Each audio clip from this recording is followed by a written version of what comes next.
स्वागत है आपका चित्रकथा में, जहां हर चित्र सुनाता है एक कहानी। हिंदी की मनमोहक कहानियां हमारे अनोखे अंदाज में। चित्रकथा, कला और कहानियों का संगम। सास बनने की ट्रेनिंग। सुधा के बेटे की शादी होने वाली थी और वो इतनी एक्साइटेड थी कि आज मैं ऊपर आसमान नीचे, आज मैं आगे जमाना है पीछे। अरे हाँ भाग्यवान, तू सबसे आगे ही है। लेकिन हुआ क्या है? सास बनने वाली हूँ मैं। अरे घर में एक नया सदस्य आ जाएगा, कितना अच्छा लगेगा ना। आप और राहुल तो ऑफिस चले जाते थे और मैं पागल की तरह घर में अकेली। अब तो मेरा साथ देने वाली आ रही है इस घर में। बहुत बहुत बहुत खुश हूँ मैं। ओहो ठीक है बेगम, लेकिन अपनी खुशी को लगाम लगा कर रखो। क्या पता कैसी आए, तुम्हारा साथ देने वाली आए या फिर ऐसी आ जाए जो तुम्हारी शक्ल देखना भी पसंद ना करती हो। ऐसा क्यों बोल रहे हैं जी? शुभ नहीं बोल सकते तो अशुभ तो ना बोले। अच्छा जल्दी से तैयार हो जाओ, चांदनी चौक जाना है शादी की शॉपिंग के लिए। हाँ, थोड़ी सुबह तो हो जाने दो, दुकानें बाजार खुल तो जाए। तुम सच में ना पागल हो गई हो बहू के आने की खुशी में। बेटा माँ की हरकतें देख रहा था। वो सारी बात फोन पर अपनी होने वाली बीवी राशि को बताता है। फिर पता है क्या हुआ? माँ ना सुबह 6 बजे ही पापा को चांदनी चौक जाने को कहने लगी। दूसरी तरफ राशि कहती है, अरे वाह, ये तो बहुत अच्छी बात है ना। सास इतना सोचने वाली मिल रही है, और क्या चाहिए।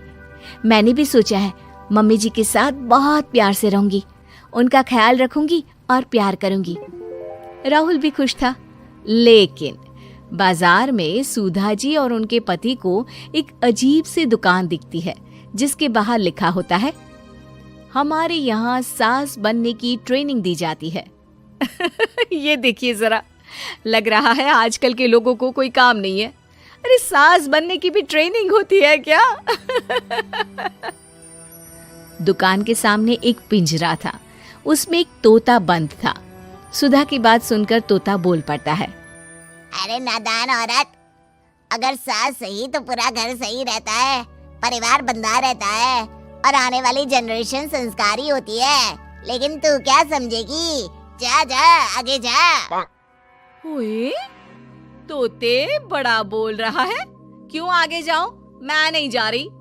देखा देखा, तेरे जैसी औरत को तो सास बनने की ट्रेनिंग लेनी ही चाहिए। निकाल 1000 रुपये और जान दर, नहीं तो पूरी जिंदगी रोती रहेगी। सुधा को तोते की बात में दम लगता है।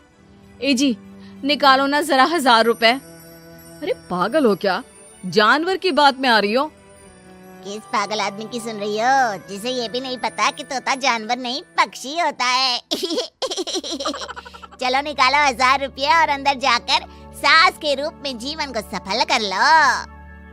हाँ जी, बात तो ये सही बोल रहा है। कहाँ मैं आपकी बात में आ रही हूँ? मैं तो अंदर जा रही हूँ, 1000 रुपये दीजिए। पति क्या करता, बीवी की आज्ञा सर आंखों पर। लेकिन जैसे ही सुधा अंदर जाती है, सामने कई औरतें पहले से ही बैठी होती हैं। मेरी पहली बहू के वक्त मैंने इतना नहीं सोचा था, और आज वो मेरे सर पर चढ़कर नाचती है। गुरुजी, कोई उपाय बताए।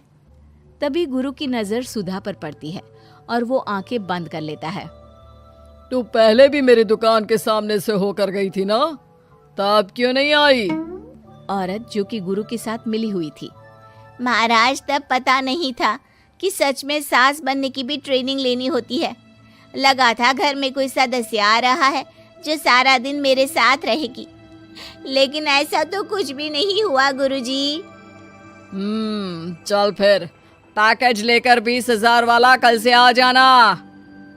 जी महाराज, गुरुजी की जय हो।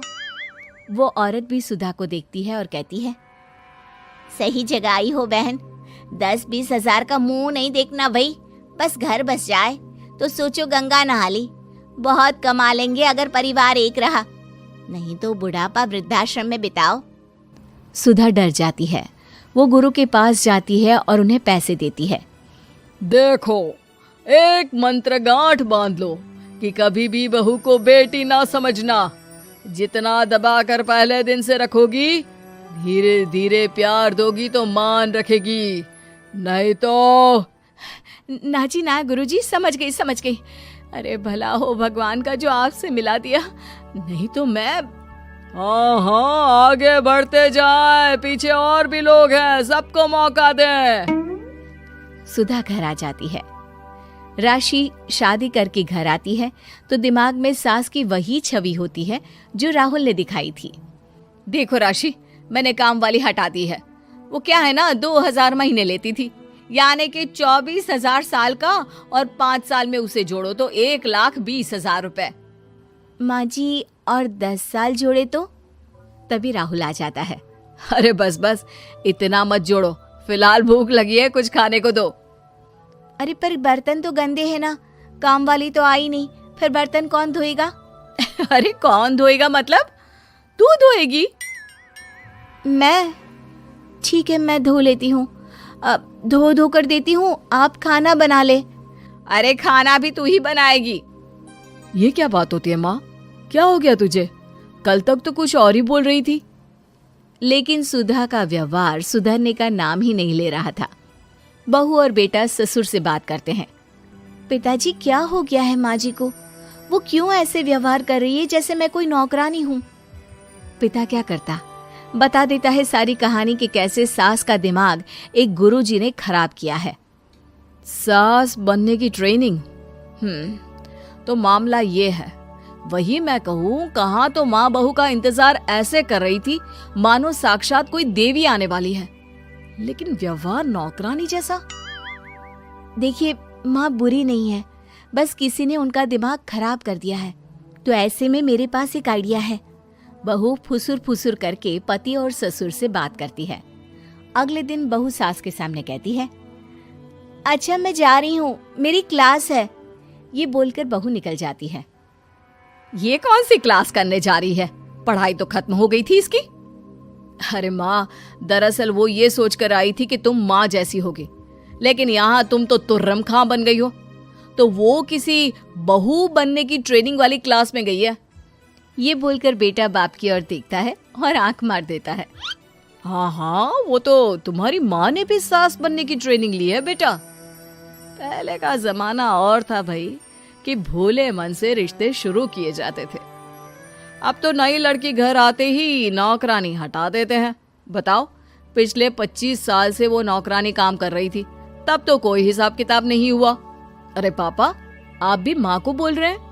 अरे माना, वो माँ समझ कर आई, घर में खुशहाली रखने के लिए हमेशा आप लोगों के साथ उठती बैठती, माँ को कभी जवाब नहीं दिया। लेकिन माँ की क्या गलती? अरे दादी ने भी तो ऐसा ही किया होगा ना माँ के साथ, तभी तो माँ अपनी बहू के साथ ऐसा कर रही है। नहीं, वो तो बहुत अच्छी थी। मेरे आने के बाद तो उन्होंने खाना बनाने वाली भी रख ली थी। अरे तो फिर तुमने क्यों काम वाली हटा दी? किसी के कहने पर अपना घर खराब कर रही हो तुम सुधा। अब बहू भी गई है ट्रेनिंग लेने, पता नहीं क्या सीख कर आएगी। नहीं, मैं अभी जाकर उसे ले आती हूँ। तभी बहू वहां पर आ जाती है। नहीं माँ जी, मैं कहीं नहीं गई थी, मैं तो सिर्फ आपके लिए ये नई साड़ी लेने गई थी। अब तो सब ठीक है ना? अगर आपको हमारी कहानियां पसंद आईं, तो लाइक करें, शेयर करें और सब्सक्राइब करना न भूलें। नई कहानियों के लिए घंटी दबाएं और हमारे साथ इस सफर में बने रहें। चित्रकथा, जहां हर चित्र बुनता है एक कहानी।